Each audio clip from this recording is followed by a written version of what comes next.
Okay, hopefully this is working. Let me just close the YouTube one because that was kind of shit. Um,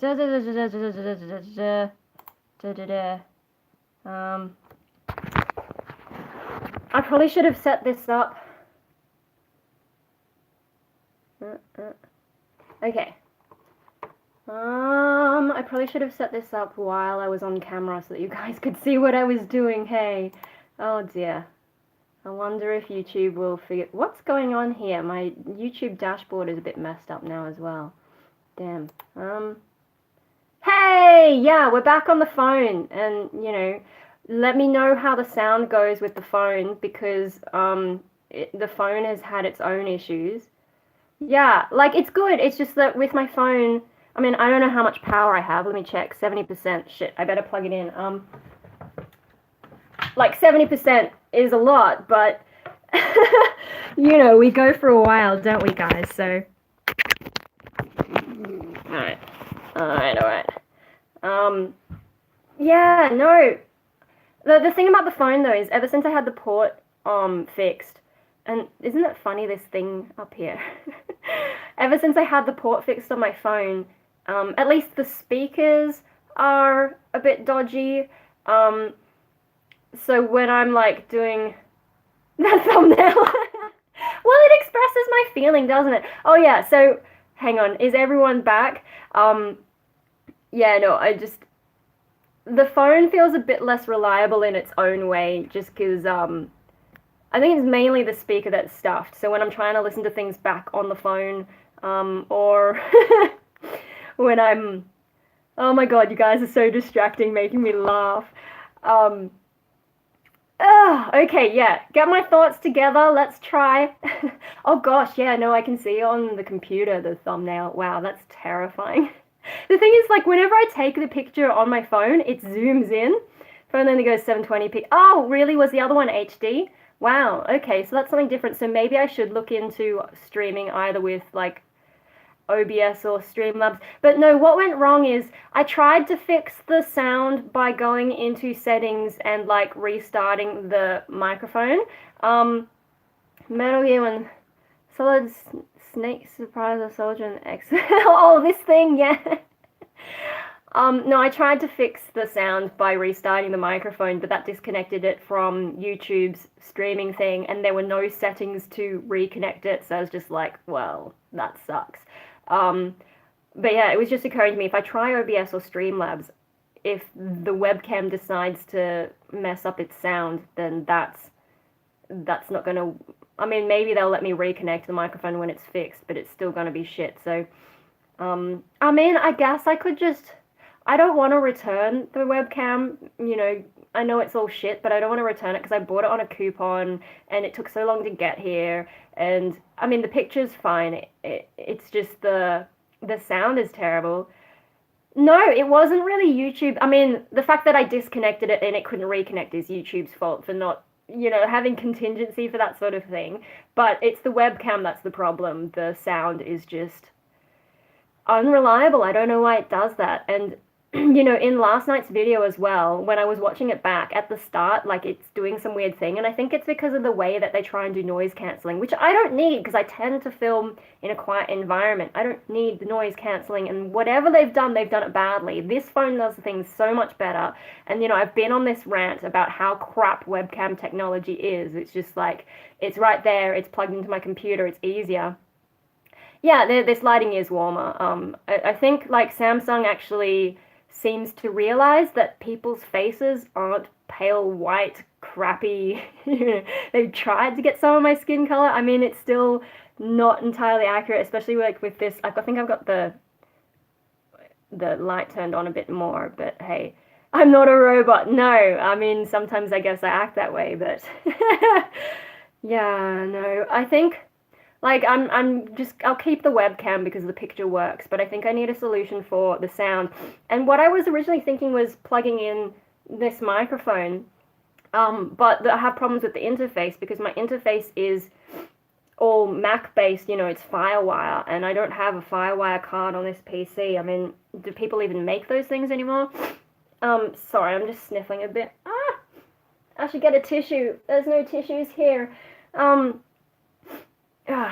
Anyway, no, I think like the Alienware is supposed to be easy to upgrade and add things, but I don't really know how to do that. And like, can you even get FireWire cards that'll fit in it? I don't know. I need to investigate that. But if anyone knows, can I get FireWire card for my Alienware? Maybe then I can plug in my M box. But the other thing is plugging the FireWire into the Alienware. If I then want to record music on my Mac, which has Logic Pro, which I prefer, then I have to switch the FireWire thing, and I've already got all my cables set up to go into the Mac. Like, then I have to go behind the computer and change it all. So maybe I don't want to do that. Maybe I don't want to use my Mbox Pro with the Alienware. So then do I need to get another interface? But I have somewhere my old Zoom, right? I've got my old Zoom H4n. It's a bit old. It starts up very slowly. I don't know if I can get like a firmware update or something for it. I've had this. Oh God, how long have I had it? I don't know. More than 10 years, easily. I'm pretty sure I can use this as an interface. I just need to find the USB cable, which I think I've lost. I used to have a bunch of them because my old DSLR used it, and I'm pretty sure my video camera, my really, really, really old video camera, I think used this, or I don't know. I used to have cable for it. Maybe I just need to go up to like Officeworks or something, or JB Hi-Fi, and buy a new cable. And if I can connect this up, maybe I can use this either as an interface to put my microphone into it, or I can just use these ones, you know, the stereo. Like, they're actually quite good. They're condenser mics. I don't think you guys really need to hear me in stereo, like, woo! I think even this phone does a bit of stereo.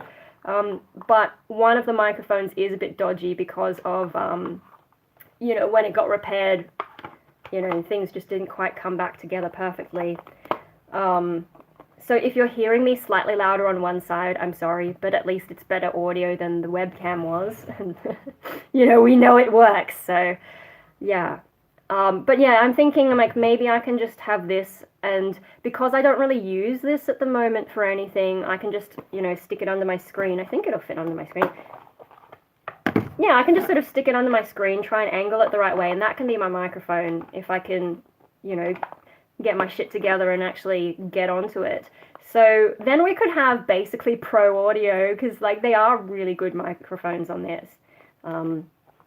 I don't, like, I mean, they are pretty small, so maybe they'd be a bit thin. It's been a while since I've used them, but they were pretty good. They'd be better than the webcam microphones anyway. So, and like this is, don't you love it when older technology is superior to some of the supposedly newer, like, it doesn't even know what Windows 10 is, come on.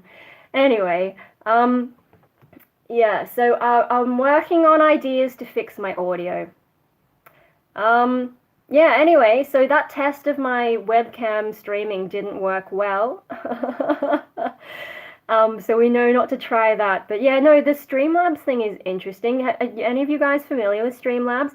I think I figured it out, like that's what they were using, because I was watching that Sargon thing about the Matrix being a trans whatever, and he was like, he had this little thing saying go to Streamlabs to donate or something, and so I looked up Streamlabs, and I think that's how they do those little pop-ups on screen. So when someone does like a super chat thing, which like I don't have super chats, I've never used that, but they do the little pop-up on the screen, and they can make things happen like while you're live streaming, because I'm like, how do these guys do that? Because when I'm live streaming, I'm too busy talking to stuff around, making sure things happen, you know?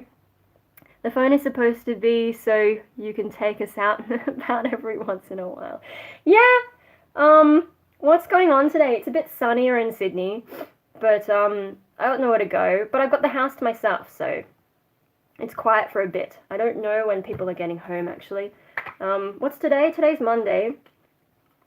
So Dave's working, and I think Dad's taken the day off, so he's gone out with Mum, and I think Mikey's on one of his outings. So yeah, I'm the only one home. But yeah, so what else is going on? I think on the other stream I was starting to ramble about my life. And yeah, no, if you watched my birthday ramble last night, there's a lot on my mind and a lot to do with music, and Yeah, lots to think about. And I'm so tired today. Although, talking to you guys has perked me up a little bit, so maybe I should live stream more often when I'm feeling a bit, about to sleep soon, work tomorrow, 10 p.m. Oh, yeah, no worries. Like, I just jumped on. I wasn't really expecting so many people to be awake. Like, it's the middle of the day in Australia, but I have no idea what time it is everywhere else. So, yeah, thank you everyone for joining me. It was a bit unexpected. And I wish I had thought of something to say other than, hey guys, I'm testing a thing. Anyway, no, we have a bit of time. I don't know when people will get home. It's about 12:30 here now. I haven't had lunch, but I had a late breakfast because I woke up kind of late. Um, yeah, no, posting that thing, that birthday thing last night, it was just before midnight here when that went live because I was like, I have to get it out during. Hey, I never watched Nightline, and now I ended up watching two at once. Hello. 9:30 in the Midwest. Happy birthday. Oh, thank you. Um, yeah, no, I think I said most of what I wanted to say about birthdays and music last night on my birthday ramble. Oh my god, are you all talking at the same time? This is random, but you've heard a new song. No, I haven't heard the new song. I don't really, like, I sort of know of them, but I don't listen to them.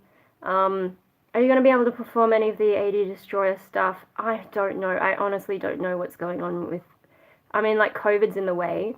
Um, but yeah, no, with music, so some of the things I think you guys might have missed yesterday with the music stuff is at the moment I'm just like feeling a bit bleh about music, and feeling like I need to step back for a bit because of all the things that kind of upset me lately, music is the one that like crushes me the most because I've had so many disappointments and setbacks, and it's just like if this is the thing that's upsetting me the most in my life, maybe I should just distance myself from it.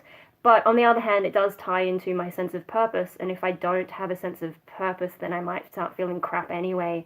So it's a tricky thing, and I'm not sure exactly what to do. Like, if I'm not doing music, what am I doing? Got to think about that. So with the, I don't know how you pronounce it, Anal Nithrak.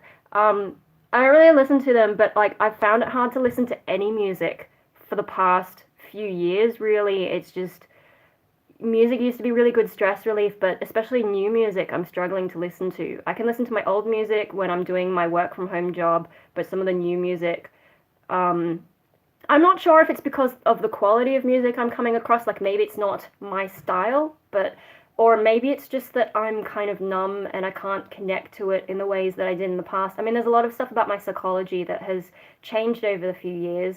Um, poor old Cameron Walker, you missed my real psycho phase.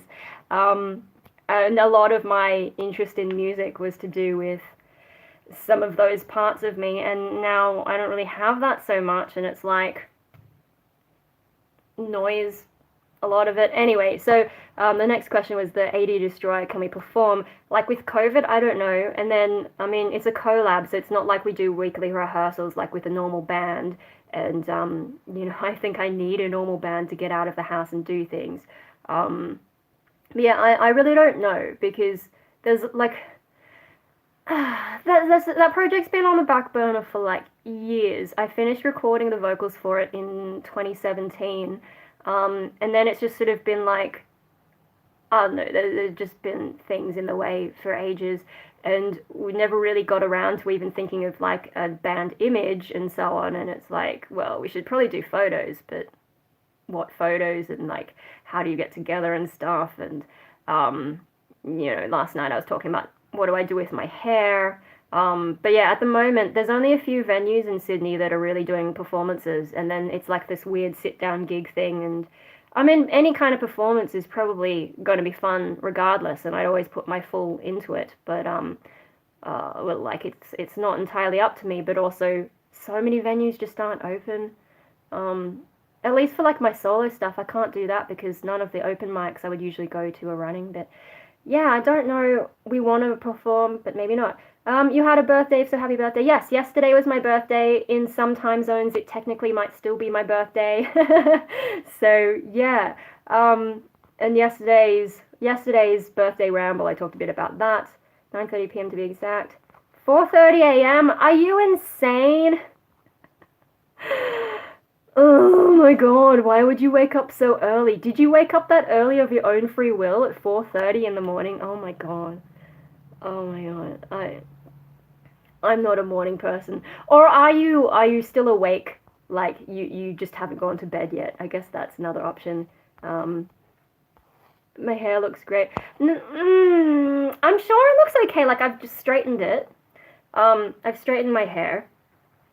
But really, like, I mean, I'm not very good at being a girl, so I don't really understand a lot of hair things. But I gather that the reason we're supposed to get upset about split ends is because it makes it more tangly. And then, so when you're brushing it, I think having split ends just makes it more of a shit fight. So it is a bit of a mess. And, like, it wasn't really cut properly. Because, like, this is just grown out. When did I last have my hair done? Would have been before I got depressed, I think. So 4 or 5 years I haven't cut it. And if you remember, some of you guys remember, like I always did the back short and then the front was a bit longer. So it's like that sort of thing. And so like it's just all over the place. And then your hair naturally sheds. So probably some of that old hair isn't even here anymore. And it's just like stuff that's grown for ages. And it's all over the place. And like, you know, when you're in the shower and bits come out and like, I've started like trying to grab all the bits of hair before it can go in the drain because then like if you have hair this long that's shed and is going into your drain and you're trying to unclog the drain, it's a nightmare. And like, you know, why I don't need hair this long. I've never been like, maybe when I was really young I had really long hair for the like proportionally. I think this is actually longer than the longest hair back then, but it's such a pain and you have to brush it and it's always getting tangled and I'm tired of the boring brown look, you know. It's just boring. I feel like, you know, I was more excited about how I looked and stuff when I had colored hair. And I mean, I went through phases of constantly changing the color of my hair, but you know, just something that's not boring brown. And towards the end of my birthday ramble, I talk about some ideas. So if you're interested in hair, but I suspect most of you are dudes, and dudes tend not to care about that kind of hair stuff.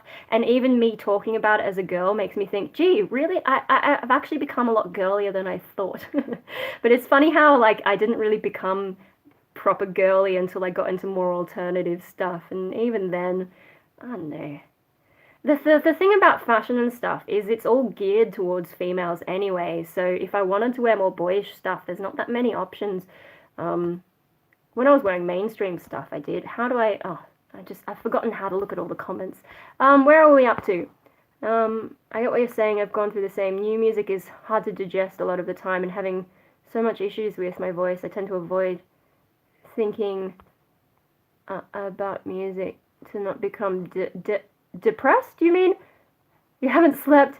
Yeah, no, I think like when you're listening to new music, sometimes it can take a while to get into it because of familiarity, and that's how pop music works, is they just play you the same old crap over and over and over and over, and at first you hate it, but then after hearing it for a while, your brain sort of just gets used to it, and then you start enjoying it. And I mean, some pop music, I'm sure there are people who genuinely enjoy a lot of it from day one, but there's some pop music that you're just like, why did they even put this on the radio? And they're just trying to manipulate you, really. And, you know, maybe that's why I still enjoy some 90s music, because it was just on the radio all the time and I had no access to anything else. You know, fucking Spice Girls, I can still get into a bit of that on occasion, and it fits my voice, so maybe that helps. But, yeah, no, the thing about metal though is like when I was getting into metal, I would listen to a song and actually be like, wow, I really like this song, and then keep listening to it a lot. But these days I'm just not feeling that, and I don't know what it is. I think maybe it's just like the internal shifts I've been through, and then I've been through so much depression that I think it's numbed my emotions. Like I'm recovered from depression, but I still have just that numbness, you know? Yeah, I guess it rewires your brain a little bit, and especially when you've been through as much depression as I have. Um, Yeah, fun stuff. So I'm just not, I don't feel the music. There are like a couple of songs here and there that I have been able to get into. So Bow Down by I Prevail. The rest of I Prevail's stuff though is so soft. It's like they can't decide whether they want to be heavy metal or like soft pop music, and I can't get into most of it. But that one has some real heavy shit, and it's just like yeah, yeah. And then there's one song by Lamb of God. I listened to the CD though, and I'm actually not that into the rest of it. It's just that one particular song, and I think it's because it's got themes that I am drawn to. If you have seen, it's 720p now, so maybe you can't see my bookshelf and all my really obvious themed fiction that I still go for. It's funny how some things do stay the same, even if they have less of an effect on me these days. How do I do comments again? Oh, I'm so out of practice with the live streaming thing. Same time, you're jealous of how long my hair is? It's such a pain though. Like, really.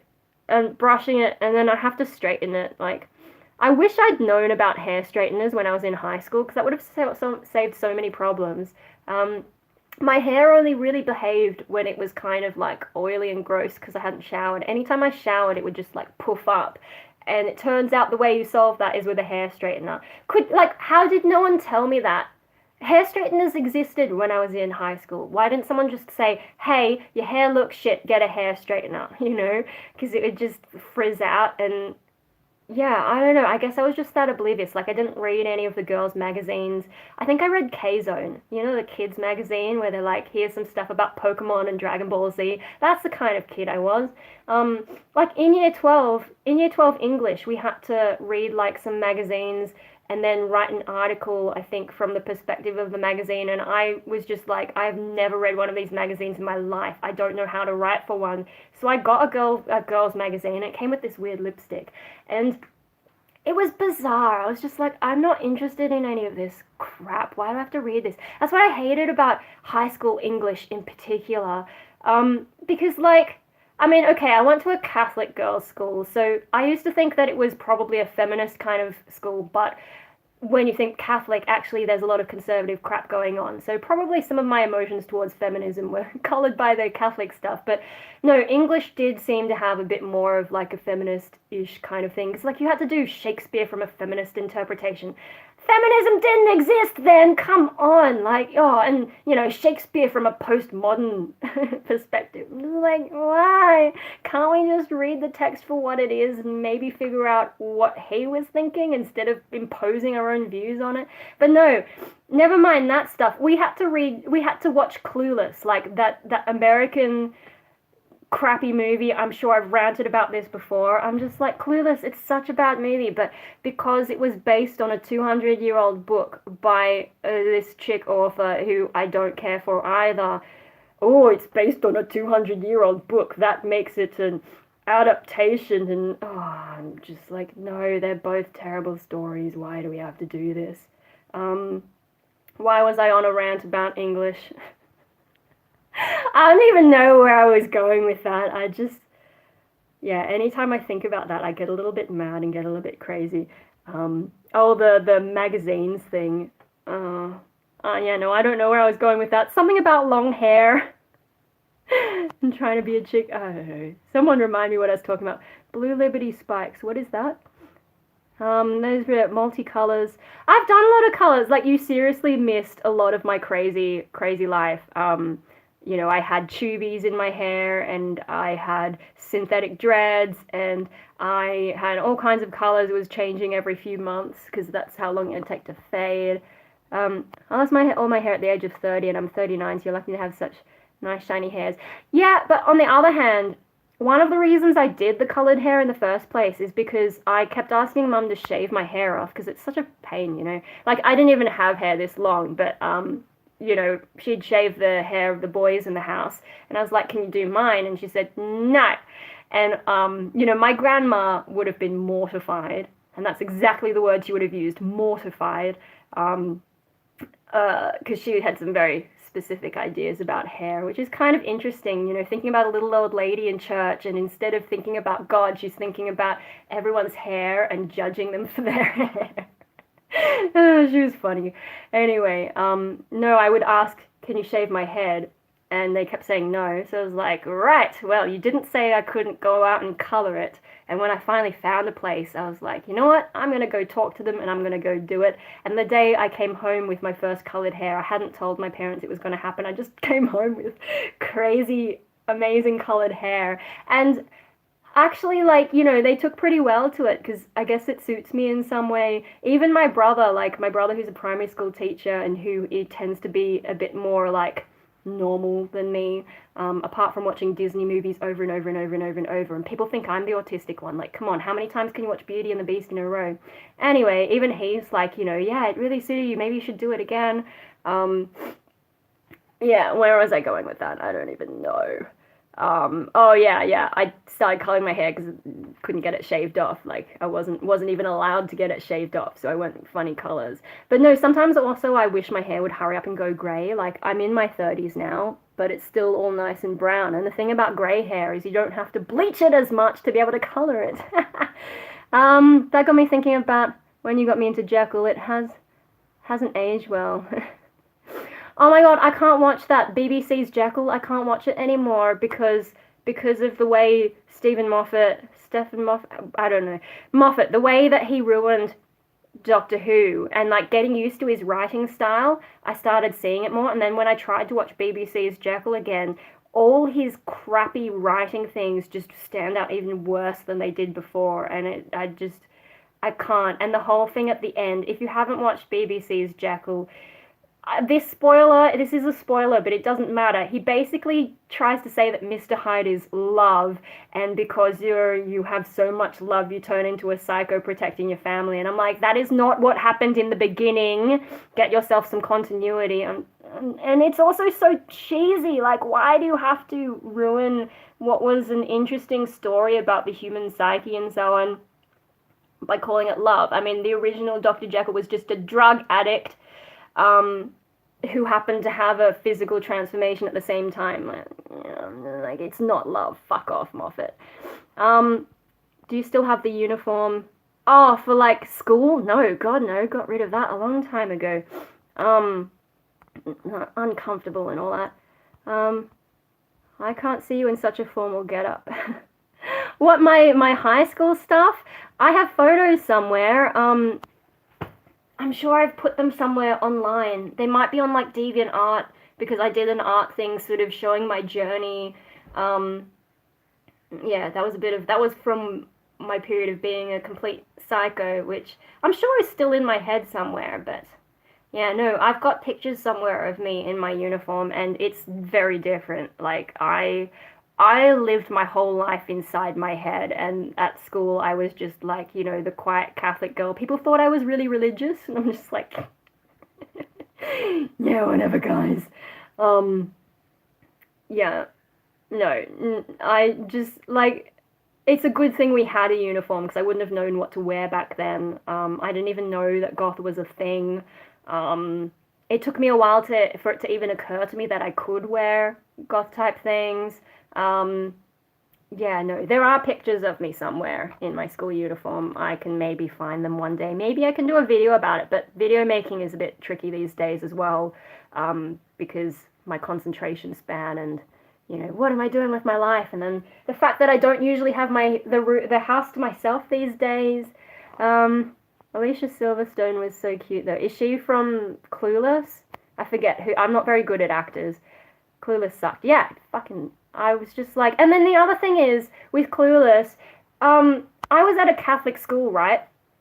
I'm sure I've ranted about this before as well, but one of the... Like, we're trying to analyze it, and one of the characters holds up like a bit of like the toast crust. So if you cut like a bit of toast in triangles and then you've got that crust that's like kind of bent, and she's like, talking about something, lifting up this bent bit of crust, and apparently that was a metaphor for like a limp penis or something. And I'm like, I'm at a Catholic school. You haven't given me enough sex ed to know what the fuck you're talking about, and you expect me to be able to analyze a movie like this? Are you insane?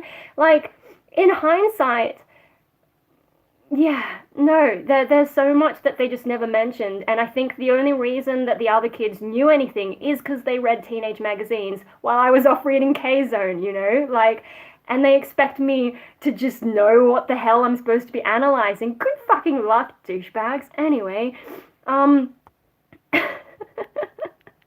Fucking clueless. Oh my god. Like other schools were doing stuff like, I think you had to do a movie and other people were doing Blade Runner, which I find really hard to watch anyway, but at least it might have been a little bit more interesting to analyze than fucking Clueless. Is it just because we're at a girls' school that you want us to watch girls' stuff and assume that we're all the same like that? Oh my god. The Mighty Boston's Third Wave Scar. I have no idea what that is. I like how your hair looked years ago. I think you had black and red hair and some kind of extensions at some point. Yeah, and I kind of think I want to do black and red hair again. But maybe, yeah, no, there's some ideas going around in my head, and I don't want to get people too excited, because I may just get like kind of depressed and curl up again. I don't know. The hair stuff is very much connected to what I think I'm doing in music, and so if I don't feel like I have music sorted, it's a bit like, yeah, let's get hair done, but where am I gonna go? Like I just wear fun hair on camera for you guys on YouTube. I guess that's okay because I'm, where is there to go anymore? I could look awesome walking the dog, but Dr. Woke, it was so bad. Yeah, okay. I think I've caught up with comments for the moment. Oh my god. Oh. Phew. Anyway, so life and stuff. Yeah, I don't know. I don't know what I'm doing with my life. It's sort of, if I can't perform, performing is the thing I like most about music. Even once I've become numb to listening to music. I mean, I listen to music when I'm doing my finance job, but it's all old music, so my brain already knows it, and I just sort of sing without being 100% conscious of it. Fucking sniffling. Let me just sort up my nose, guys. I'll be right back.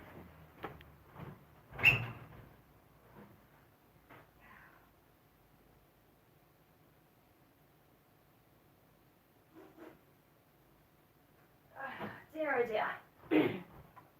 Hold up. Oh, what was I just rambling about, and did I miss any comments? Probably not. Oh my god! Yeah, no, life. I was saying something about life. Someone remind me what tangents I was going on and then didn't quite finish, because about music. Yeah, music. Yeah, I don't know what to do about music. Oh, I was talking about performance. Okay, yeah. So, even though I've been feeling numb about listening to music, at least performance is still fun. I mentioned this in my birthday ramble yesterday. Yeah, thank you. Yeah, performance, like, I guess there's the adrenaline rush, and like it's something that I actually feel. Like after I was depressed, especially that last depression, that took some of the last bits of me enjoying anything about life from what I'm able to experience. But when I get on a stage, I guess because like people are watching you and you've got that sort of performance energy, even though like I get nervous beforehand and have to pee like 3 times before I go up on stage, it's something like, I actually feel something, and once I get into it, it's actually fun. There's not much else that I experience that's fun, really. So that's, I think, the most important thing for me about music is performing. But of course, COVID came along, just as I joined a band too. Although mixed blessing, because that band ended up not going the creative direction I was interested in. So yeah, I guess, I mean, if I'd stayed in that band, I could already be performing. But if I had also stayed in the band and then they told me they wanted to change direction, well, I'd be stuck, wouldn't I? Because they already lost one singer and I don't want to ruin their band again after being announced. Yeah. But, like, just even AD Destroyer, we can't perform. My solo stuff, we can't perform. So yeah, without performance, there's not as much about music that I'm really into. And I'm getting a bit frustrated with like trying to work on my vocals, because there's certain things I've been trying to learn that I just can't get. No one's been able to explain it to me in a way that my brain understands, at least not yet. And the experimenting hasn't produced any results for the things that I'm trying to do. And because I feel less connected to music, it's just harder to get into it. So yeah, if I don't have performance, the main thing I like about music, and if music is constantly disappointing me because of all the setbacks and things, is music something that's worth sticking to? Do I need to find something else? But because of depression, like, and then also my pattern of life is I keep getting into different hobbies and getting pretty intense into them, but then getting to a point where I realize it's not actually what I want to do, for whatever reason. Usually because I find out too much and see like the reality instead of the dream of what the thing is, and just sort of realize, oh, that's not actually for me. And I've sort of run out of ideas of what to try because I have tried so many things. But I'm also not good at thinking of things, like there's probably obvious stuff that I haven't thought of that I could try, and just, I'm just like, that's what other people do. I couldn't possibly do that. Um, like how people get into certain fields, I have no idea. Of course, there are things that rely on uni, but I'm done with uni. I can't, like, my student debt is ridiculously large, but also, I I don't have the concentration span for studying anymore. Like those last few years of uni, trying to stay awake in class is such a struggle, especially because uni goes so slowly. Like they have to cater to some of the slowest students. And it's just like, come on, I could have read this entire lecture in 5 minutes if you just put it in a piece of paper, you know? Um, yeah, it's frustrating. I mean, it depends on the subject, but most stuff. Um, yeah, and then some of the, like, the last course I did was art, and art school does have more of that political stuff going on, and it just sort of gave me the shits after a while because it's constantly in your face. Like, yes, I get, okay, if you're going to uni, some people want to get into the politics and so on, but not all of us do. Some of us just want to chill out and learn the stuff, and, where we're interested in exploring other ideas instead of the constant crap in your face and no escape from it. And there are certain things where it's just expected that you'll go along with it, and then there are people who don't know what they're talking about. Like, there was one lecture, or class, would you call it a lecture? Maybe more like just a class, but we were talking about beliefs and values. And you always try, again with the ban when COVID goes away. Yeah, but we don't know when that's going to happen. Like, they're talking about, oh, well, we're getting closer on some vaccines, but we still need to do more testing. And even when we get the vaccines, we need to be able to produce enough and distribute it and blah, blah, blah, blah, blah, blah. And, how long before it really becomes properly safe to open up? And with Australia being one of the countries that has controlled it better, I think we're more likely to stay closed longer, because if we opened up, that undoes a lot of the work that we've done. Whereas places like Europe and America, where they've already fucked up and it's already out there, and it's a bit harder to minimize the damage. You know, yeah, yeah, it's gonna take a while. What was I talking about just before? My computer screen's doing stuff because I've just been sitting here. What was the tangent I was just going on? I'm so easily distracted. Someone remind me what I was talking about so I can pick up the thread again. Music something. Yeah, but what specifically about music was I probably talking about? Oh, it's funny how I keep losing. Oh, I think like education, the politics.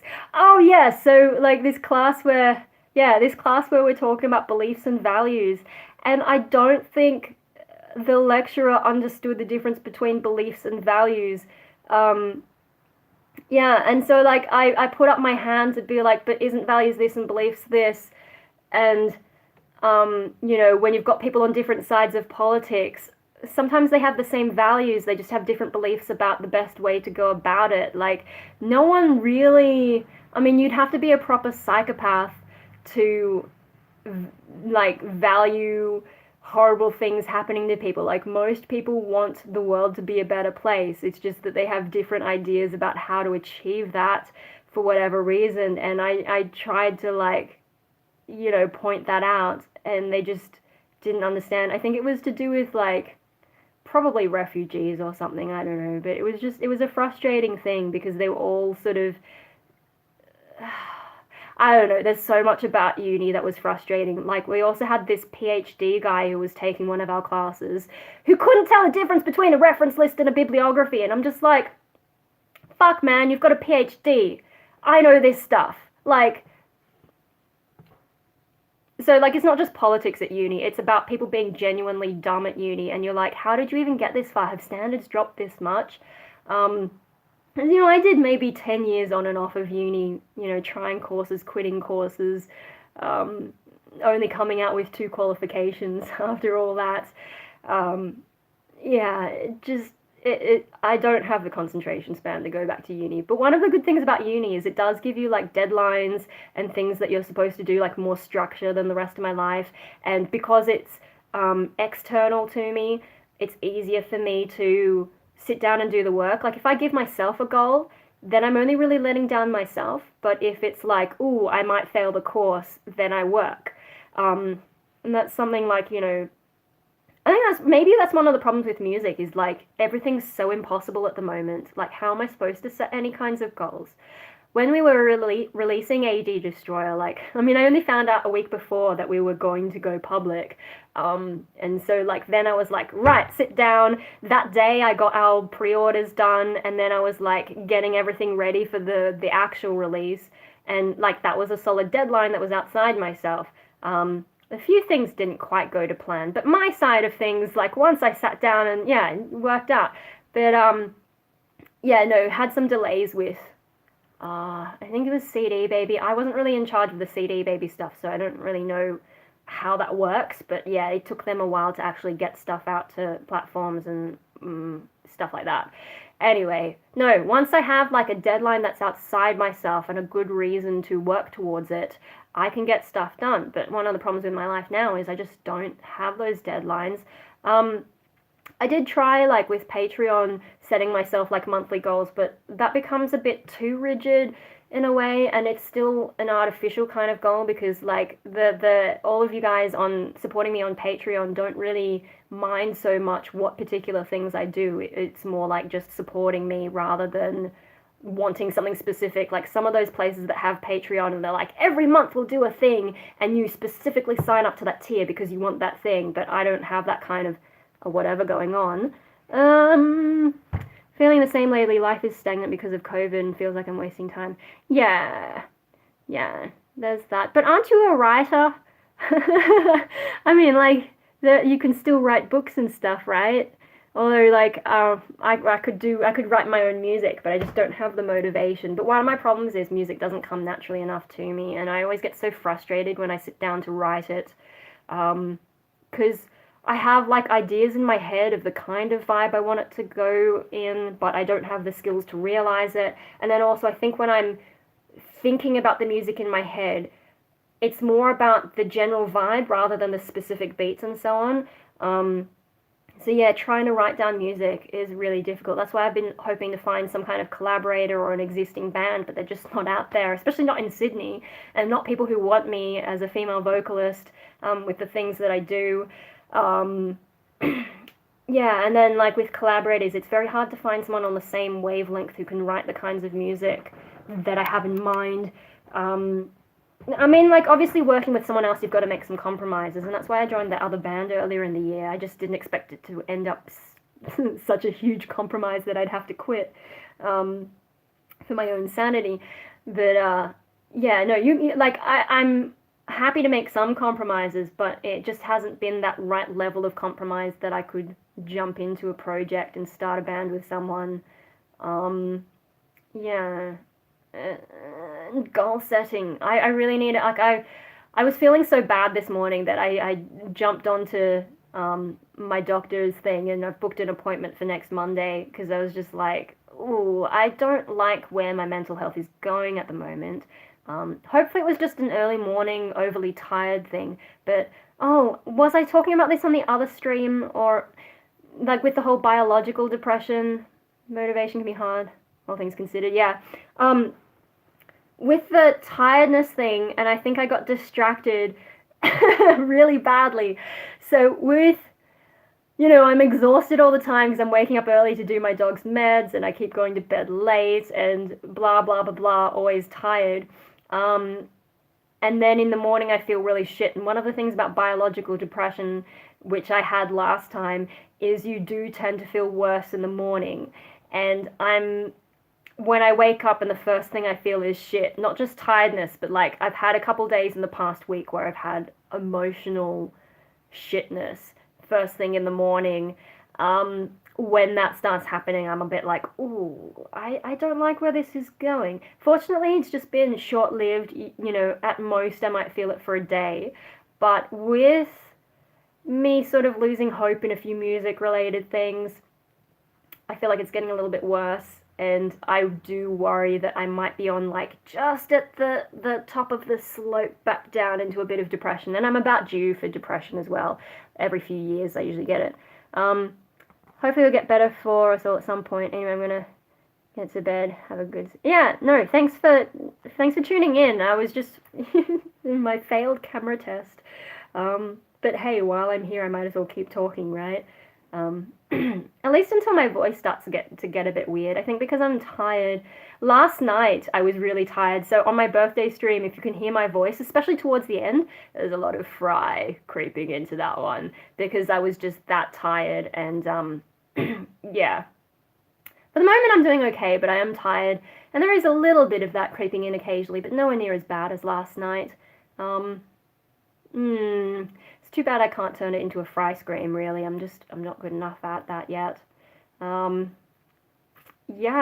What else is going on? Mostly just my moping about not having a purpose. So, yeah, if I don't do music though, what am I going to do? What else do I enjoy? I like those wild ropes at like Taronga Zoo, and there's a few other places in Sydney you can do it, like, you know, ropes obstacle courses type stuff. And yeah, it's just that it tends to be expensive. And then, like, once you've done it a few times, they don't really change. So, yeah, but I think the expense of it, like, it would be great if I could do that instead of gym, because I tried a gym membership once, it was shit. And then the fact that you can't go if you feel a little bit sick, and this was even before COVID, that's how I lost the whole habit of it. But if I could do, like, the ropes courses, maybe I'd actually get fit. You know, like every time I've done that, it's been kind of fun. Especially like these days, I have no real fear of heights like I used to. I think depression has just made me so dead inside that I can get up on top of a high platform and be like, ah, shit, hey, if I fall, well, you know, I wasn't planning to stick around that long anyway. Which sounds gloomy, but it's not. It's just that, like, I don't really mind.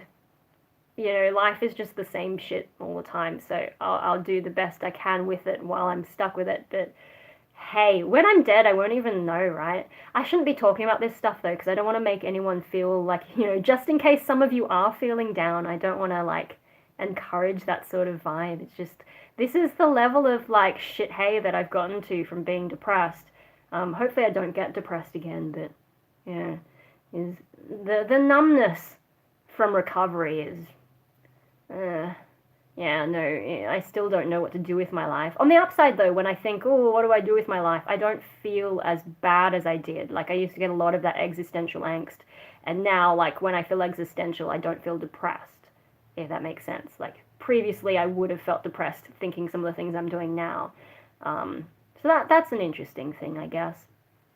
But, yeah, no, what would I do? And the thing about, you know, even if, let's pretend I can afford to do wild ropes every few days, that doesn't get me anywhere in life. Like, maybe I'll get a bit of fitness, because I could really use that. I should probably go for a walk later today. But, then what? At least with music, I'm sort of working towards stuff and performing and whatever.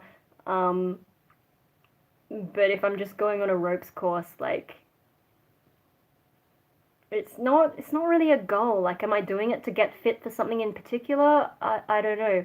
I think, like, with music, the performance is the end goal, but it's so hard to get there that it does feel like more of a sense of purpose in a way, if that makes sense. Don't want to overanalyze that too much. And I probably prefer performing to wild ropes. Like, yeah, wild ropes is fun, but performing is a different kind of adrenaline, I guess. It actually helps to know I'm not alone feeling this way. The same crap every day, rinse, repeat. The art of, go away little, oh my god, there's a little arrow on the screen. The art of not giving a fuck, help going through all that though. Okay, yeah, no, that's helpful when you guys say that. Like when I first started YouTubing, that was probably the second time I was officially diagnosed as depressed. That's actually some of my first videos are me trying antidepressants, which was its own kind of crazy. But yeah, no, when I started YouTube, I didn't realize that talking about the emotional stuff I was going through helped so many people. And also, like on Facebook, every now and then I go on a ramble about, I mean, especially when I was depressed, I would write really long posts about everything I was feeling.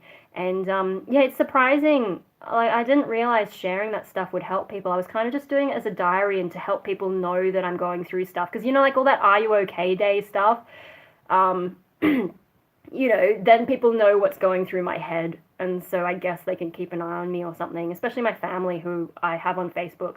You know, they can keep an eye on me and, you know, make sure I'm not going completely off the rails.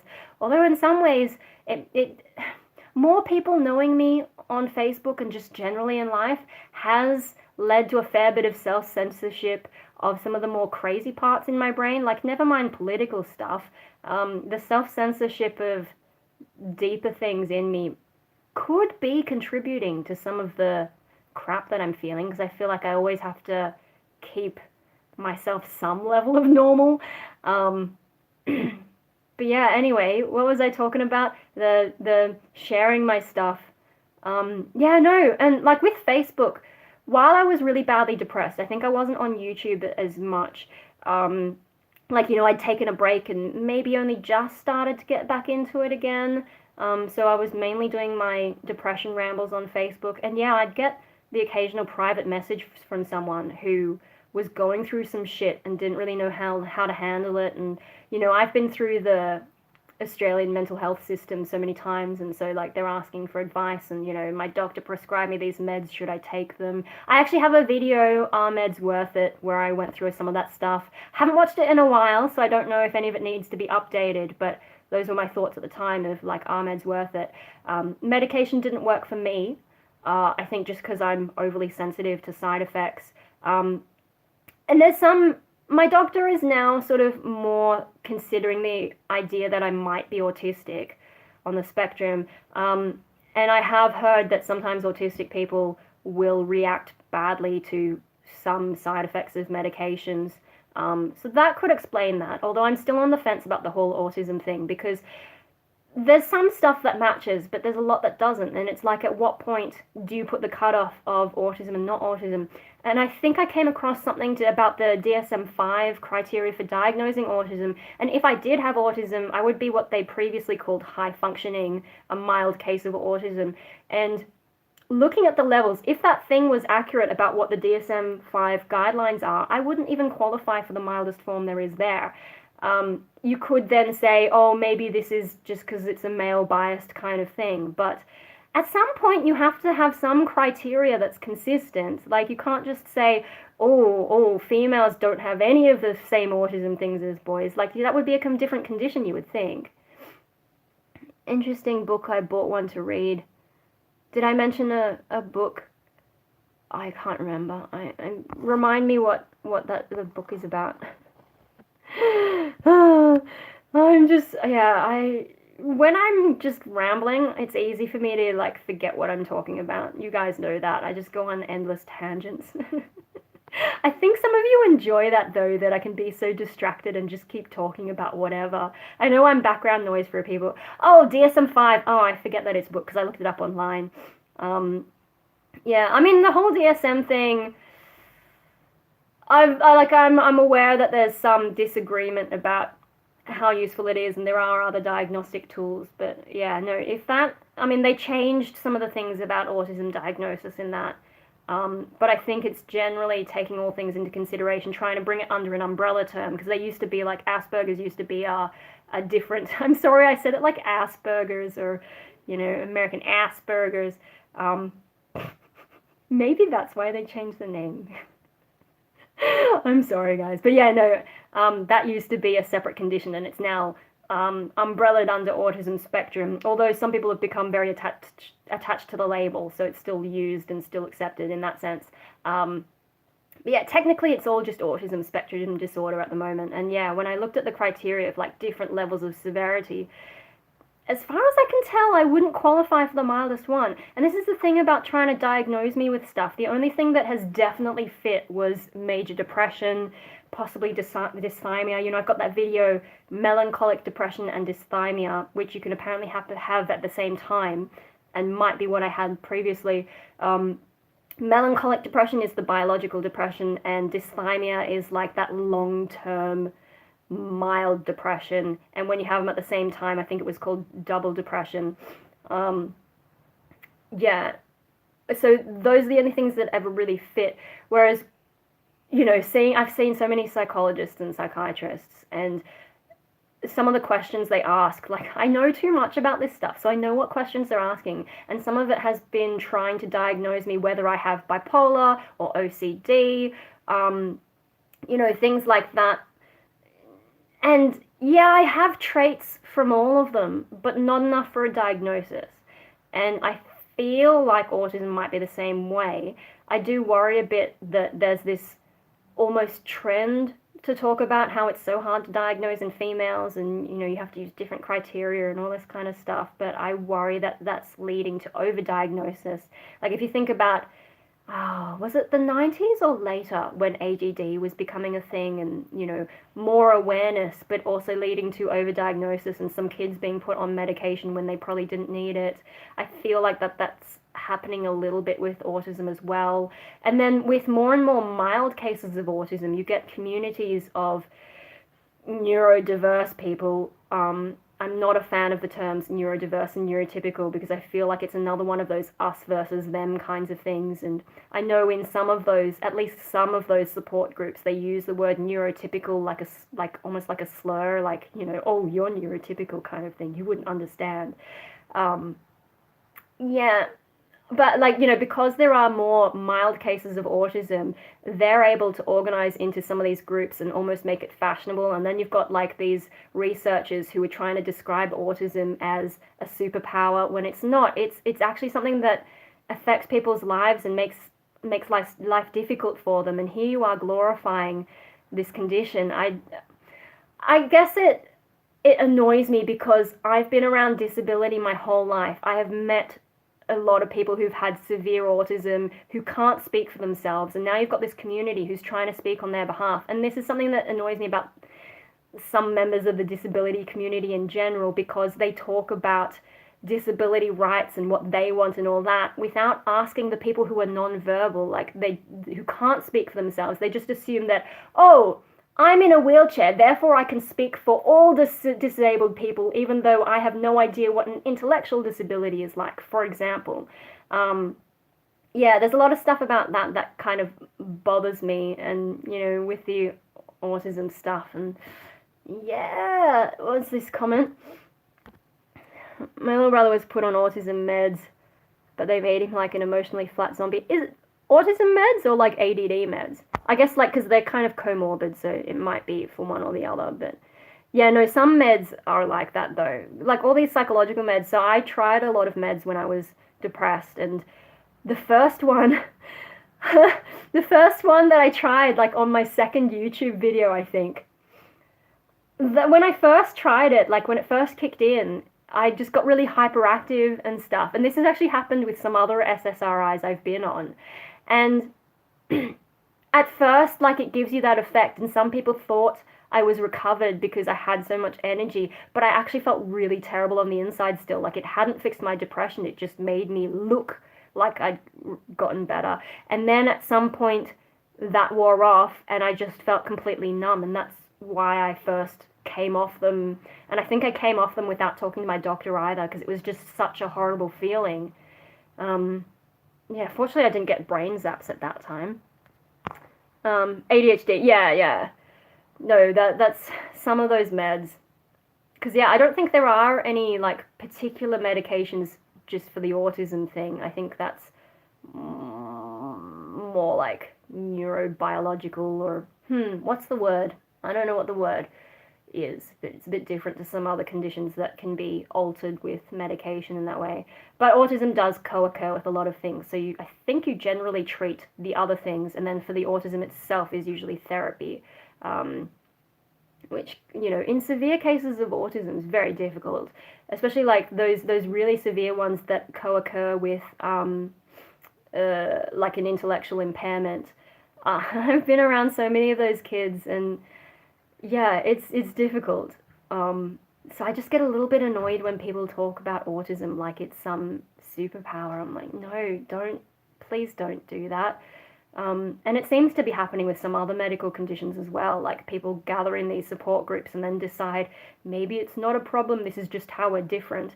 And that's particularly dangerous in something like autism, because I have seen some autism rights groups who are trying to act like it's not a medical condition and it's just a different way of thinking. These are the high functioning autistics who don't realize that there are people who have it much worse and that it can be quite serious. Like, good for you, you have it mild, but don't try and speak for the people who have it really bad. It just gives me the shits. But hey, autism ramble. I don't know if I'm going to get assessed, because the place that my doctor was saying where they actually have people who can diagnose female autism is a place where they had some COVID, so I'm just like, yeah, no, I'm not going anytime soon. And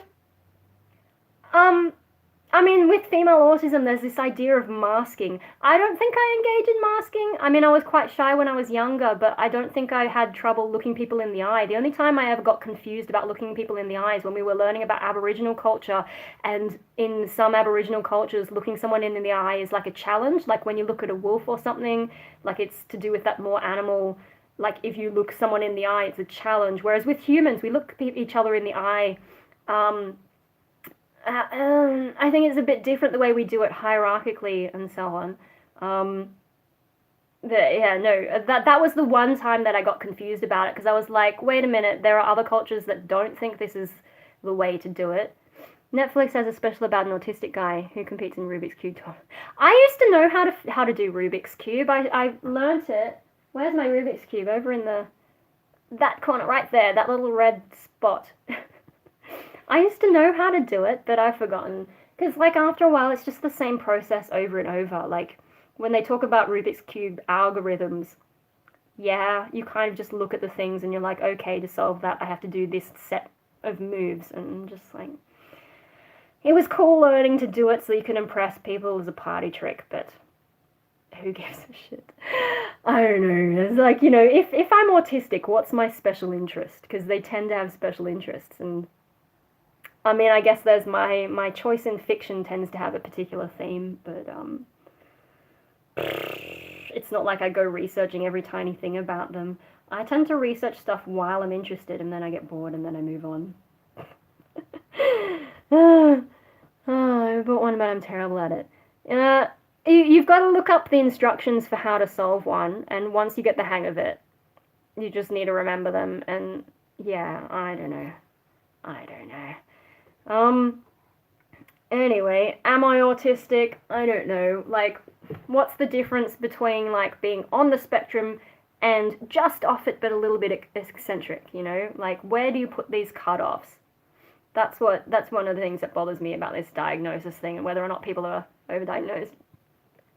I'm no doctor, but suffering with depression doesn't mean we got some mental illness. Depression seems like the norm these days, living in this fucked up world. Well, technically it is a mental illness, because it's a thing that's affecting you in a negative way. This is the thing about disorders, because, like, with autism, it's called autism spectrum disorder, and generally, like, I guess major depressive disorder, or, like, you know, for something to be a disorder, it has to cause either disruption to your own life or disruption to others. If it's just something you live with, it's not really a disorder. So if we think about, like, asexuality, right? I'm not attracted to anyone in particular, okay? But there are people who don't experience any sexual kind of feeling, and it bothers them. For me, it doesn't bother me that, like, you know, I see people on the street and I just don't feel anything. Like, you know, you show me some celebrity who is widely considered to be attractive, and I'm just like, well, he's not ugly. For me, it's like there's not ugly people, and then there's people I really don't want to look at. Maybe, like, not the... there's something wrong with me there, but it doesn't cause me any distress. It doesn't cause anyone else distress unless they really want to get overly involved in my life, and then that's their problem. But no, what's the disorder where you can't feel anything. There is a sexual disorder that seems like asexuality, and that's one of the reasons that asexuality has been seen as a disorder, because people can't tell the difference between the disorder and just having a preference that isn't a preference, if that makes sense. Minghole is showing me. Does that count? Oh my god. It depends what you're doing. I'm not going to do a psychological assessment because I don't know you and I'm not an expert. But like for me, as far as disorders go, asexuality is the easiest example. With depression does affect me negatively. I don't like feeling it. It is a mental illness. It's a disorder. It's not how we're supposed to be. It's not healthy. If you were healthy, you wouldn't feel so shit. That's how I think about it, is that kind of thing. No, we are what we are, no need to fit the norm. No, it's not about fitting the norm. It's about, feeling better about life and not feeling like you want to kill yourself all the time, That is, like, I mean, you're supposed to be living your life and you're feeling the opposite kind of thing. That's not, you want to try and get out of it if you can, because like depression feels awful. That's why it's depression, and not just, like, if it didn't feel awful, you'd be fine. You'd just be living your life happy and all that kind of stuff. I don't like this idea of like, oh, depression is just how I am, because then you don't change anything about your life. You don't try and get better, and then you feel like that forever if you sort of go into that thinking. And I know it's tempting to think like that, like I'm always going to be depressed, this is just the normal me. That's a lie that depression likes to tell you. I mean, it is possible for life to get better, but it's trying to tell you that it won't. And I mean, I'm so glad I'm not depressed anymore, because it was such a horrible feeling, and that's why I'm so nervous that I would get depressed again, because it was like I couldn't do anything. Sometimes I'd just spend half the day in bed because I couldn't do anything, I had to force myself to go to uni. Like, that was one of the reasons I did the art course, is it gave me a reason to get up, a few days a week and actually do things, instead of sitting around like I am with COVID, just doing nothing all the time. I mean, I try and get stuff done anyway, but yeah. One of the things about depression is I think it trained me to just be okay with doing nothing, not going anywhere. I think I'm coping better with COVID than a lot of other people who are used to always being out there and being active and being social and being happy. They're not used to staying indoors like we're all having to do.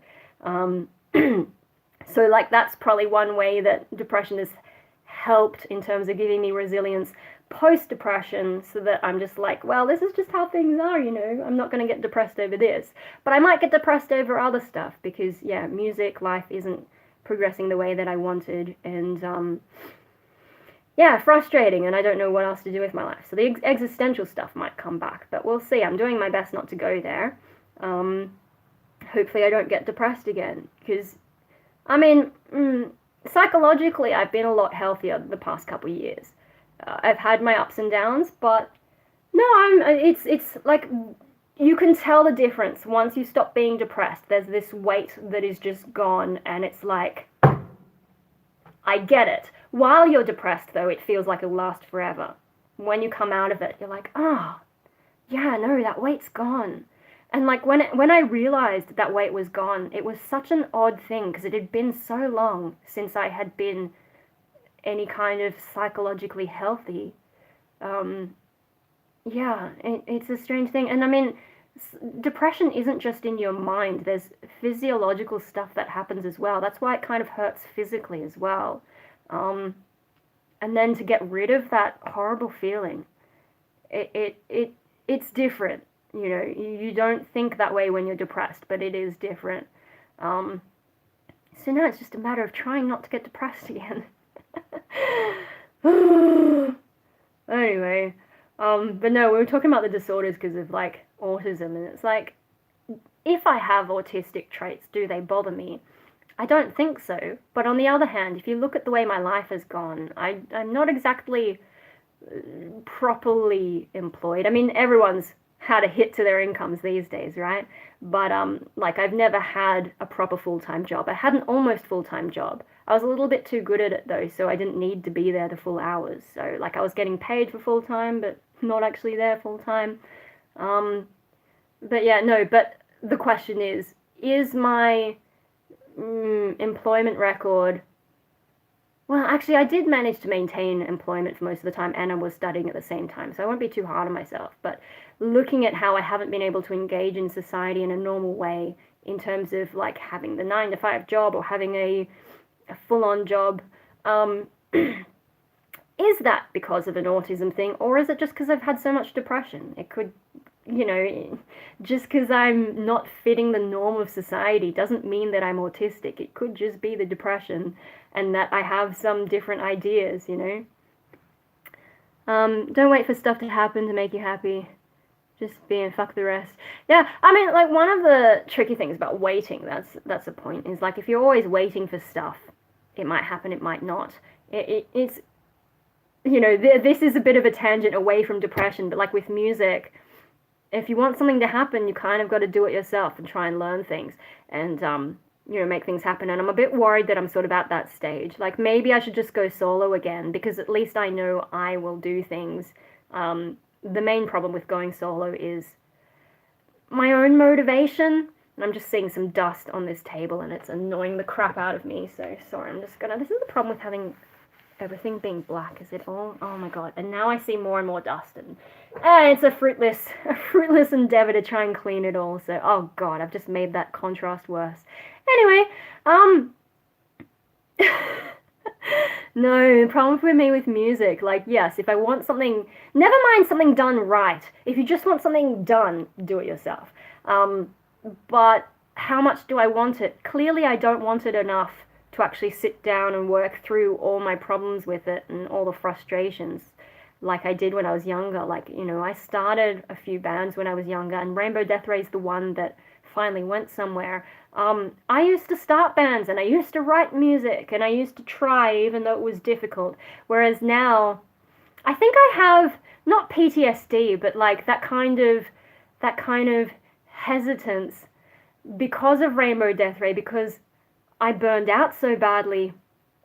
I think that's lingering from that, and combine that with my reduced capacity to feel, and it's like, am I ever going to get over that to be able to do music again? Like before, I didn't have those experiences of burnout, and before I still had motivation, whereas now I still want to be in a band and I still want to make music, but I can't do enough to make it happen myself.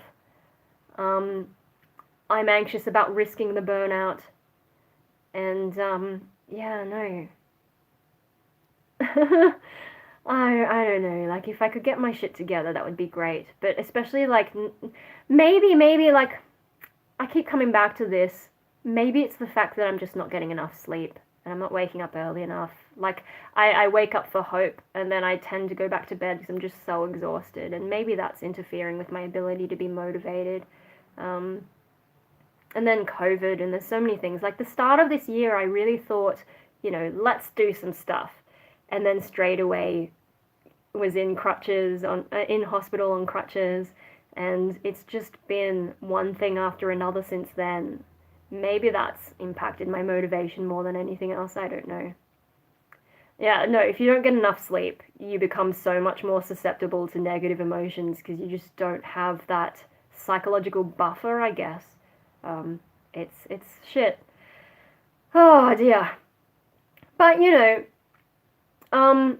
I do have some ideas about, like, you know, what can I do to get myself back into it. And if you watched my birthday ramble last night, some of the ideas about what I could do with my hair, maybe even completely change my general image, and maybe not wear lazy clothes every day. I mean, I'm wearing lazy clothes because, like, there's nowhere to go. I don't want to ruin my good clothes by wearing them and washing them and wearing them and washing them when, you know, maybe I save them for when things open up and I can actually go places where it feels like it's worthwhile to wear stuff. But, yeah, and then, like, you know, wearing lazy clothes around the house is more comfortable, but I'm not sure that maybe psychologically it's not helping. Maybe I do need to, if I change my appearance, and like the way clothes sit on you can have an effect on how you feel as well. So maybe I need to change stuff about that. Maybe I do need to do more with, like, you know, when I had colored hair, looking in the mirror, for example, it kind of does give you a different sense, like you're looking at yourself and it's different. Maybe that'd help me get back into it. I don't know, because most of my music I actually did while I had interesting hair. Yeah, it's just you know, it is a bit of effort, and I've got some planning, and I've got to decide what I want to do. And one of the reasons I didn't get my hair done before is not just because I was waiting for a band and trying to see what image would fit a potential band, but also just like indecision. You know, like I used to change my hair color all the time because I was always changing my mind about what I might want. But I kind of want to settle on something so that I can just get the right supplies and you know, set myself up for that in a more long-term way that's a bit more sustainable, especially now that my favorite hair place shut down ages ago. Yeah, sort of thinking about that. So what colors do I want to do? Maybe red and black is the one I've been thinking about the most, but it's a very strong image, but maybe it's too obvious, too boring, like it's a bit normal as far as like alternative culture goes. Um, on the other hand, maybe I could just go straight black colors in there, and that would match with a lot of things. Like you know, if you had some green in there and you wanted to wear a different color, it wouldn't really go so well. But if everything's just black and then you wear other colors elsewhere, maybe that works out better. I don't know. In terms of like versatility. Silver and black, yeah. I mean, the website that I've been looking at for some of the hair products I want to try, they do have a lot of different options. That's why I've been looking at them.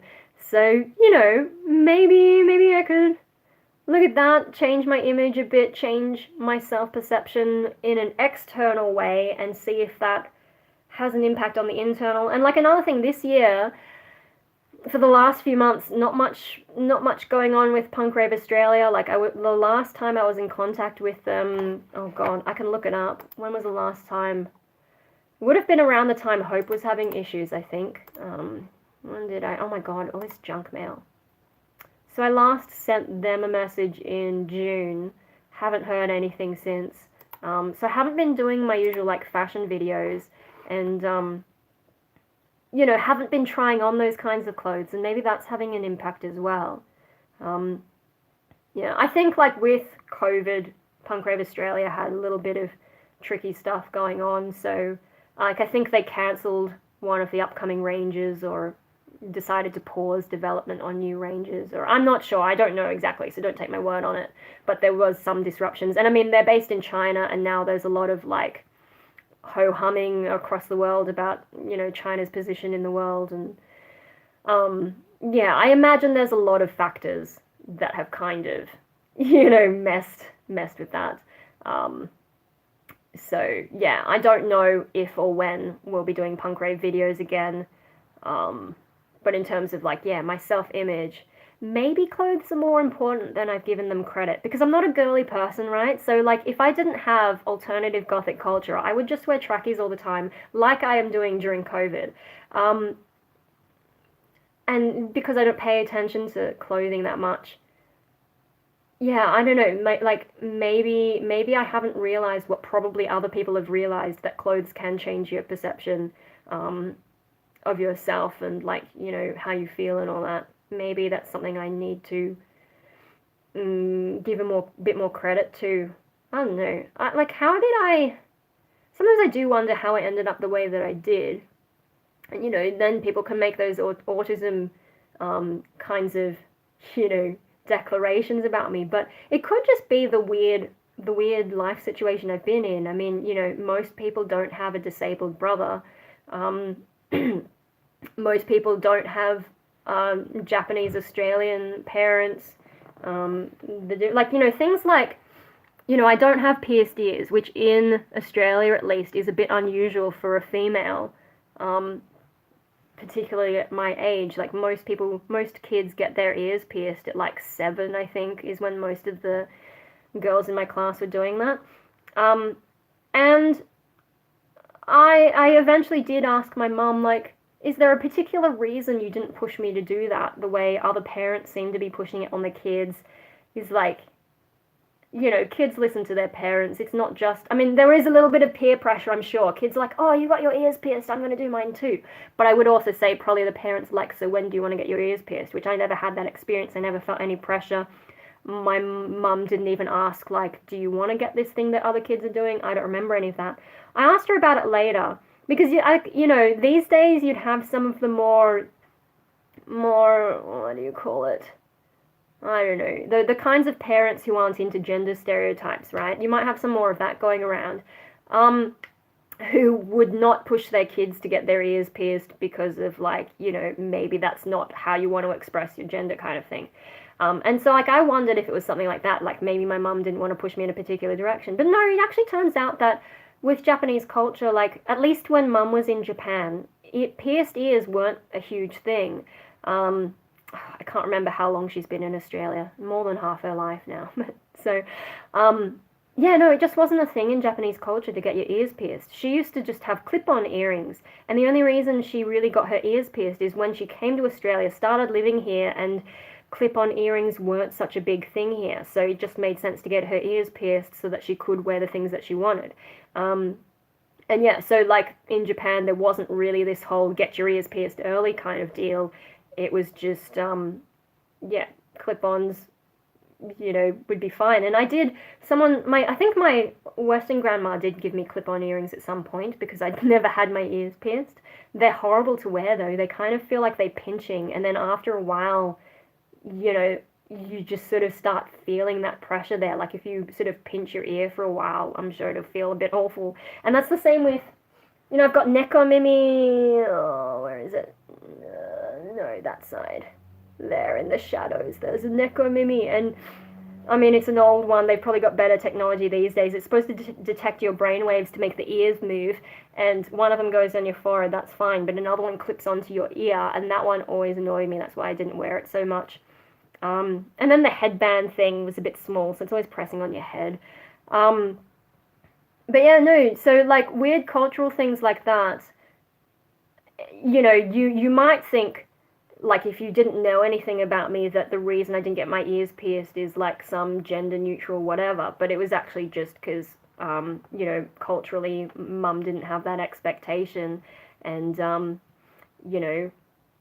I just never really saw any reason to do it. I was a little bit nervous about the pain aspect, and then also finding out that some of the girls would have reactions or whatever, and then they'd get an infection and whatever, and I was just like, And then you've got to go through this whole process of choosing jewelry, and I'm like, I don't need that. Like, I don't need to wear earrings, so I just won't. It's one more thing you have to think about, and I've never cared that much about my appearance until I got into alternative culture. So it's like, why would I bother with those extra things? Like, it's too much effort. I am pretty lazy in those kinds of things. And like laziness is one of the reasons that finally convinced me not to get any kinds of tattoos, because you have to do aftercare. When I found out about aftercare, like, you have to make sure it doesn't get infected, you have to wash it a certain number of times a day depending on where it is, keep it out of the sun, blah, blah, blah. I was just like, fuck, I can't be bothered to get a tattoo. There's so much effort. I'm too lazy for that. I mean, it's okay to have them pierced if you want to, not because others do it. I feel like most people do things because others do it, not because they necessarily want to. Yeah, and like when you're a kid, they're all telling you to be yourself and you don't have to do the same things as others do. And then they're surprised when I take their advice seriously, I just, like, it's some of the conflicting things that they try and tell kids. And, like, the one that I'm most mad about is the Disney perspective of life, where they try and make you think, like, happily ever after is a thing, and then you become an adult, and the joke's on you, life is actually shit. That makes me mad, too, that they don't give kids a sense of, like, I don't know, like, you don't want... I'll get bored. I want another and another. Well, trying to choose things like tattoos, like what would I even get? There's so many things and so many amazing artworks that you could do. Trying to decide on something is another problem, but really it was the effort. But yeah, no, with the Disney thing, like, I guess you want kids to feel safe and so on, but at some point you need kids to realize that life isn't all candy and rainbows. I feel like I feel a bit let down by that, because I guess I didn't pick up that natural transition from innocent, happy kid to actually the world is shit. I feel like the world became shit a little bit more suddenly than I was prepared to. Um, Part of that was also like growing up believing in a god and the fact that I supposedly had a purpose in life, and then suddenly I'm an atheist and I'm like, oh shit, that whole life purpose, it doesn't actually exist. I have to make one up now, and I can't think of anything that feels genuine. Damn.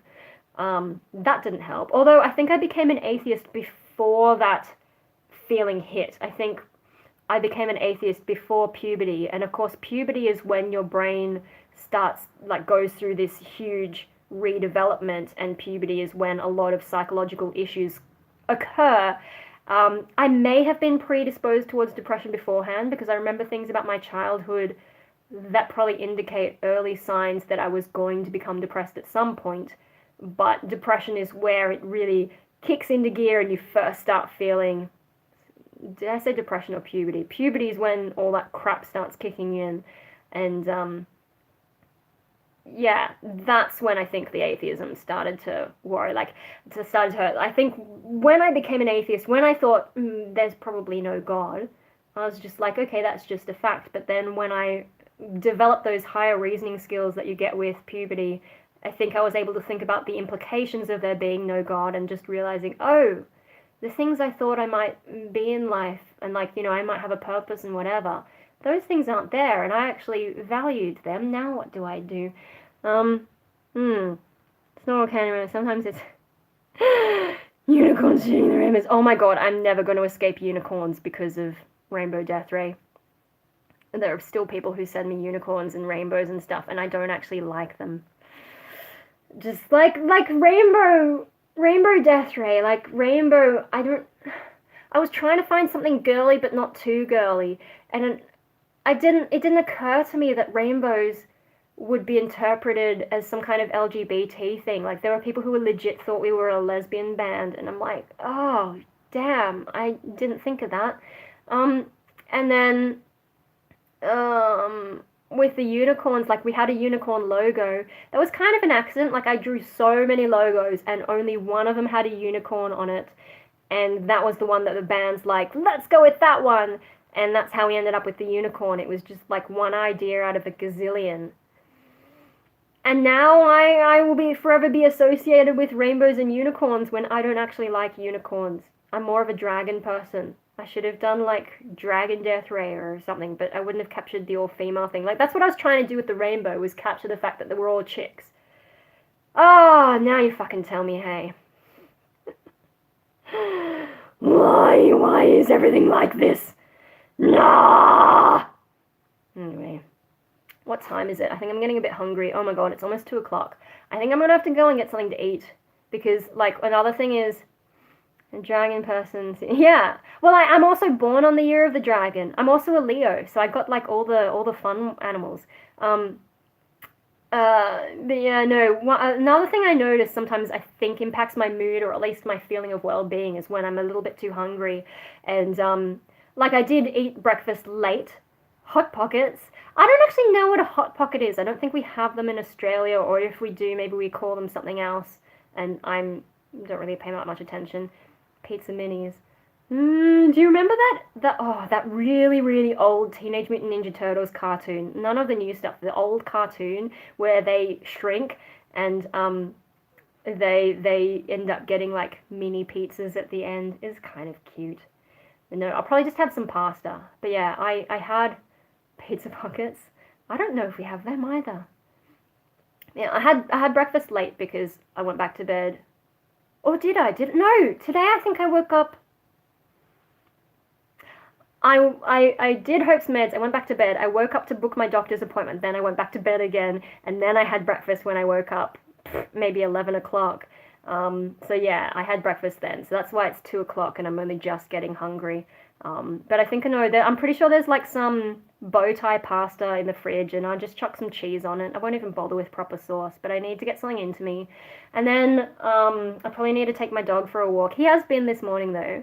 And then there's some gardening stuff I want to do. I have this whole series of gardening videos that I need to edit together that most of you guys won't watch. Just a warning that that shit is coming. I've been working on it for almost a year because I just keep filming clips of stuff growing. And then guess what? They keep growing. The damn things will not stop growing. And so I'm always like, here's another update. And then I think this will be the last one. And then no, there's like 50 updates afterwards. I don't know how I'm going to edit it all together.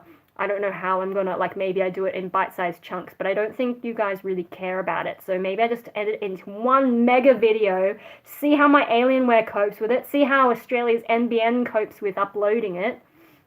Is there a limit to how long a YouTube video can be? Anyway, so Dad got some stuff from Bunnings yesterday. Would you call that a birthday present? Probably not. And so I've got some broccoli and some strawberries and some bee-friendly flowers that I need to plant into bigger pots now that I have them. And then there's some tomato plants that died, so I'm going to reuse their pots for something. And it's just like plant-based mayhem out in the garden. And then there's some bonsai stuff, but that's been a bit slower. Bonsai is definitely easier to do at my job where everything's set up. And some of the plants, like there's a real variety of plants, so I don't get bored. Like my own plants, most of them don't look great. They've been like, because I had so much depression between getting them and today, they're just really badly neglected. Most of them don't have a great shape. Yeah, and then I like sometimes the traditional stuff. Like at work, I'll do traditional stuff because that's my job. And when something's my job, I think about things differently and I'm more likely to follow the rules or whatever. But when it's my own stuff, I tend to get different ideas because I'm that kind of nutcase. And there are some, I got to show you. At some point, I've got to do a reveal of my plastic rock bonsai because that will horrify most people into traditional bonsai. Anyway, so... Hey, we've been live for an hour and a half, plus however long the other one went for before the sound messed up. It's almost 2 o'clock. I'm going to go and get something to eat. So whatever you guys are up to today, enjoy. Thank you for joining me, because it has perked me up a bit, I think. Maybe I focus on YouTube for a bit. It's just because of COVID and people being around, it's hard. That's the thing, like, the 3 things that I thought I might focus on: music, bonsai, YouTube. YouTube's probably the easiest one, like the one that I'd most be into, but it's just so hard to get down to doing it. Anyway, yeah, I'm gonna go and eat something because I'm now really feeling hungry. And how do I... Yeah, get some sleep. Yeah. On the computer, it was in the bottom left corner up here. Oh, that's the cross thing. Alright, are you sure that you want to stop streaming? Yes. Okay, see you later, guys, and I'll see you... I don't know when I'll live stream again. I'll probably just make videos, and I'll try and do daily videos, but sometimes I feel a bit grumpy, so maybe I won't. I don't know. I'll see you when I see you. Bye for now.